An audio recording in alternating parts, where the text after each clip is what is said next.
ये शबनम का आशिक है।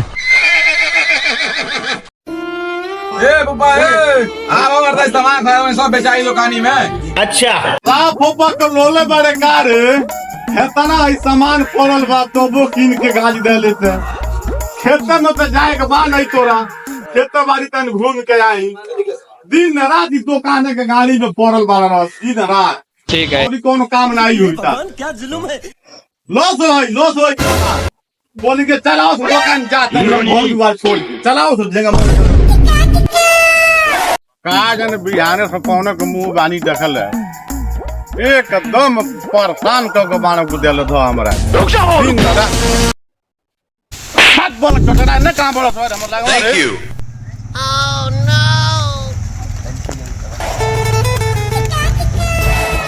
ये भगवान क्या जुलुम है। बैगन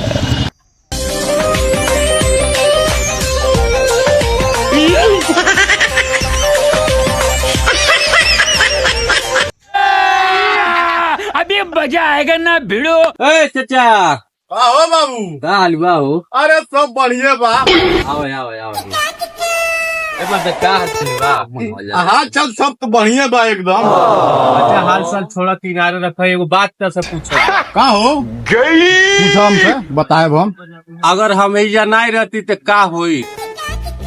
एक तो घर ही से दिमाग खराब बा। अच्छा दूसरे तू दिमाग मत खराब कर। मतलब सुनो ना बतिया सुनो हे रुहे बतिया मार दे सुनो ना देखा ए चाचा ए नहीं हमार बतिया सुनन मर दे का तू हमरा झाड़ा लागल बा। ए तो रुको न एक सवाल की बात है। एगो सवाल बता दो तू चल जियो जा रहा। अरे जल्दी पूछो नहीं पूछो एगो सवाल एगो जल्दी पूछबो हमरा झाड़ा लागल बा। ई बताओ हां अगर हम हैजा नहीं रहती तो का होइत? ये बाबू तार हाथ जोड़ता नहीं कल के खा लेलबनी मछरी। अब बुझिया हमारा पेट झड़ता हमके छोड़ब तू जाए दो तू एजे बैठब झाड़ा को काहे तब बताएब हम। चलो ठीक है। अच्छा रुको अब का रुको कह तरीका से एक सवाल ओ दिमाग खराब मत कर हमार। ए मत एगो सवाल बता दो तो चल जियो। पूछो ना पक्का इलाज। हाँ पूछो एक सवाल। अबे जल्दी बोल कल सुबह अगर हम ऐजा नहीं रहती हाँ तो का होई? अबे साले खाना लागल तो मर जाए हमके साले का खोपड़ी तोड़ साले का।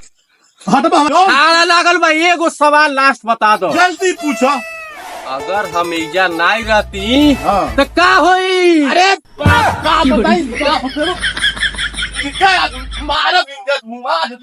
सारा दिन पेट झर झर दिमाग खराब हो गई वो दिन बीचे में आ गई इतना मारब उनके फिर दोबारा हमारे सामने ना आइलो। लेडीज एंड वैन सब उजड़ा।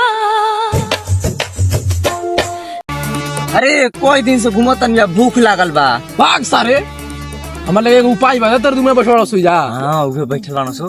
ते बहुक बन जो ठीक बा। हम इशारा में समझाए। हाँ जरूर कुछ खाए पिए दियो सो दयालु यस तो। हाँ रे चल चल चल चल चल चल चल चल चल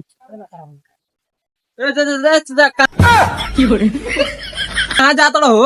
अरे यार झाड़ा लागल में बड़ा खोज के जाता झाड़ा करे। चलो तब देखा चलो। सुनो हाँ बोलो। भेटा गई बड़ो तो चलो हमारे संग है। अच्छा बिहाने से मूड खराब बा। हाँ आज चलो तू ही बतिया लियो। चलो चलो तो साला ये दुख का खत्म नहीं होता बे। का खैले बड़ा ये सुबह देखा था डिब्बा लगा दौड़ा तड़ा हाई सु।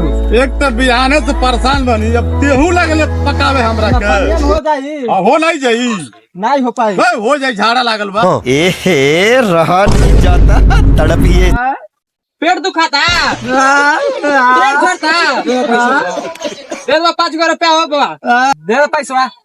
ये फंस गया। बिहाने से कार करत खेते में घोड़ा में दुखा गई बा।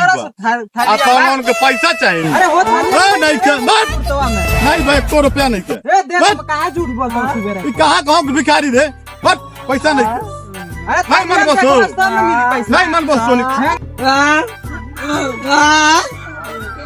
पैसा नहीं क्या मरला। ए बुरी देवा सुनाई दो। अरे देवा ये गड़बड़ है बाबा। मार सुन के मार